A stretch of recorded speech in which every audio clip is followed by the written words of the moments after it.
Each and every question and option has to be read carefully so that आप negative marks ना करो। एक negative mark करोगे आप कट ऑफ के पास हो, नेगेटिव किया कट ऑफ के बाहर, ठीक है। तो बहुत बड़ा आपका रैंक डिफरेंस आ जाता है जब आप मिड रैंकर होते हो, ठीक है, एक एक मार्क पे। जहां पे मेरे को लग रहा है कि ये कीवर्ड है जिससे आंसर चेंज हो रहा है क्वेश्चन का, उसको मैंने इंसर्कल कर दिया, ठीक। तो you have to circle and grace एंड आपका which of the following is correct, which of the following is incorrect. आप खुद देखोगे आपको 10 से 12 मिनट OMR फिल करने में लग ही जाएंगे, ठीक है। तो मैं एक्स्ट्रा मार्जिन लेकर के बोल रहा।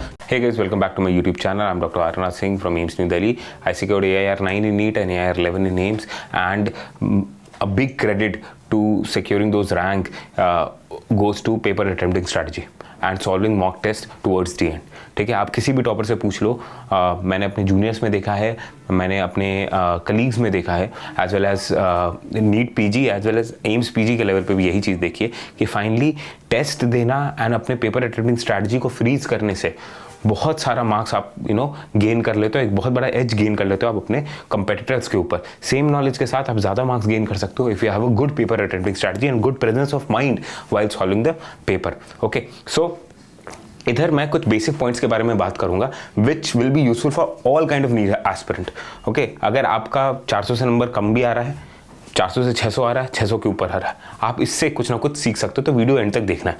बट बिफोर आई स्टार्ट यार, पेपर आप अटेम्प्ट कहाँ से करोगे, उसके बाद स्ट्रैटेजी की बात है ये, राइट। तो अगर आपके पास कोई ऑल इंडिया टेस्ट सीरीज है जो कि एनसीईआरटी बेस्ड है, स्ट्रिक्टली एनसीईआरटी बेस्ड है, ठीक है, and it is offering you all kind of question जो कि एनसीईआरटी से क्रिएट किए जा सकते हैं। एनसीईआरटी की बाउंड्री को हम क्रॉस नहीं कर रहे, उसी के अंदर से क्वेश्चन क्रिएट कर रहे हैं, बट सभी टाइप के क्वेश्चन हैं। For example assertion reason, statement type, long stems, short stem questions, graph based, diagram based questions हैं, स्टेटमेंट टाइप, एजर्शन रीजन, सब टाइप के क्वेश्चन अगर कवर हो रहे हैं तो, ठीक है। अगर आपके पास कोई ऐसा कोई रिलायबल टेस्ट सीरीज नहीं है, ठीक है, या फिर आपने सिर्फ और सिर्फ कोई बड़े कोचिंग इंस्टीट्यूट के टेस्ट सीरीज में एनरोल कर रखा है जो क्वेश्चन पेपर अपने मॉड्यूल से क्रिएट कर रहा है, then you need another test series which is unbiased, and that's why I would recommend you to get this 20 full syllabus test series bundle that is now available on Amazon by the name High Yield Test Series, Home Based Test Series. Okay, it is a home based test series that you can solve at the comfort of your home, and इसका link मैं description में दे दूंगा. You will get a early bird discount as well. You can use the code Dr. ARS for additional discount apart from early bird discount. Okay, so इसमें 10, if you see, you have 10 level 1 papers and 10 level 2 papers, and इसमें audio video solution through Telegram bot भी आपको provide किया जा रहा है. Test के end में you have OMR, okay, to fill so that you get a real vibe of giving a test. Okay, offline test देने का आपको रियल सेंस समझ में आएगा, and you also have the answer key to immediately check कि आपका कितना सही हुआ, कितना गलत हुआ, and this will help you in analyzing your paper and doing post-mortem of your paper. Okay, so NCERT based, this is a test series which you can get into, and you can get it from the description below. Okay, so paper attempting strategy में सबसे पहली चीज़ क्या होती है कि जब भी आप पेपर अटेम्प्ट कर रहे हो, मैं इसी के एक पेपर से आपको समझाना चाहूँगा, ठीक है। जब भी आप पेपर अटेम्प्ट कर रहे हो, you have to run to the end. Run to the end मतलब 180 क्वेश्चन है, 180 मिनट आपके पास है, इधर बायो केमिस्ट्री फिजिक्स के फॉर्मेट में या फिजिक्स केमिस्ट्री बायोलॉजी के format. This you have to decide for yourself, ठीक है। आप मल्टीपल टेस्ट दोगे एवरी वीक. अगर आप एक टेस्ट दोगे आपको समझ में आ जाएगा कि आप बायो से पहले कंफर्टेबल हो कि फिजिक्स के साथ कंफर्टेबल हो, ठीक है।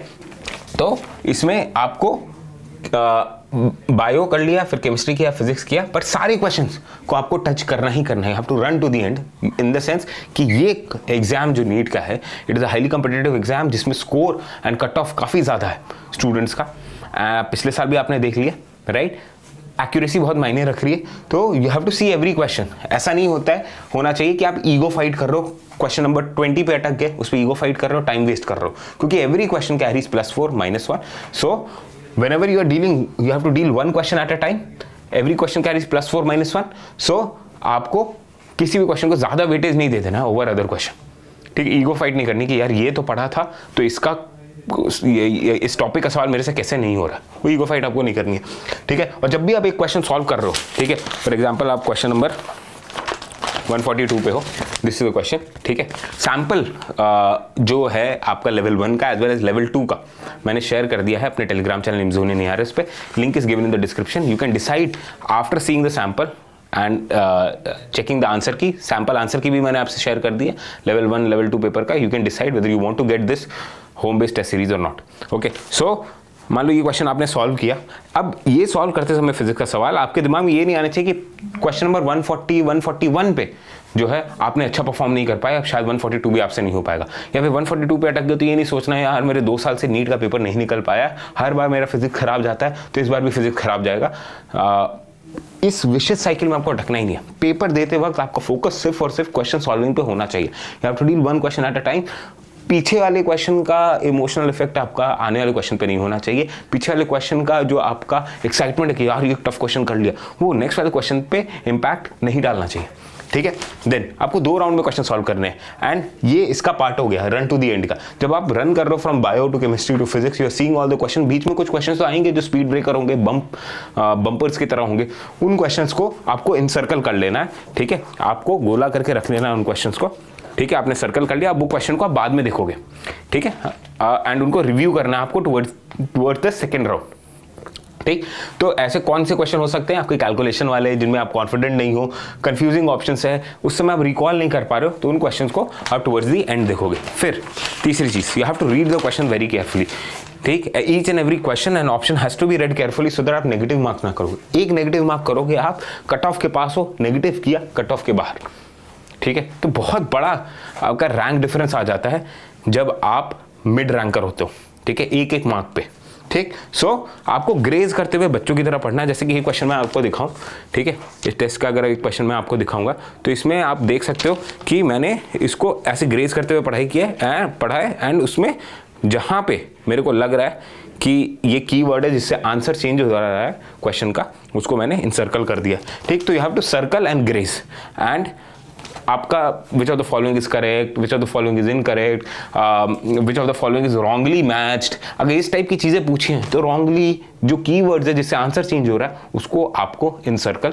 करना ही करना है, राइट।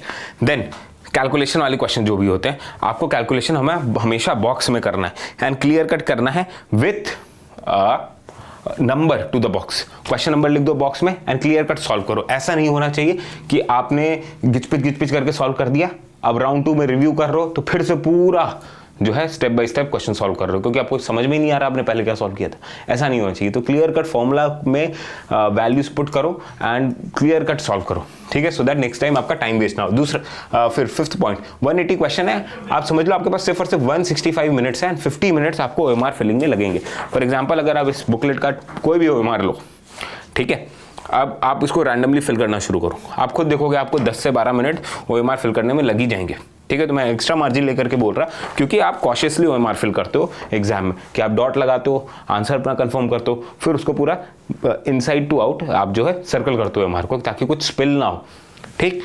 तो 15 मिनट्स आपके पास OMR के लिए एंड 165 मिनट्स ही आपके पास 180 क्वेश्चन करने के लिए। You have to keep this in mind. पूरा समय आपको नहीं मिल रहा है क्वेश्चन सॉल्व करने के लिए, आपके पास 6 और 6 165 मिनट्स है। देन जब भी आप रिव्यू कर रहे हो, रिव्यू किन सब्जेक्ट्स का करना है आपको? फिजिकल केमिस्ट्री एंड फिजिक्स में सबसे ज्यादा रिव्यू करने की जरूरत पड़ती है, राउंड 2 में जाने की जरूरत पड़ती है।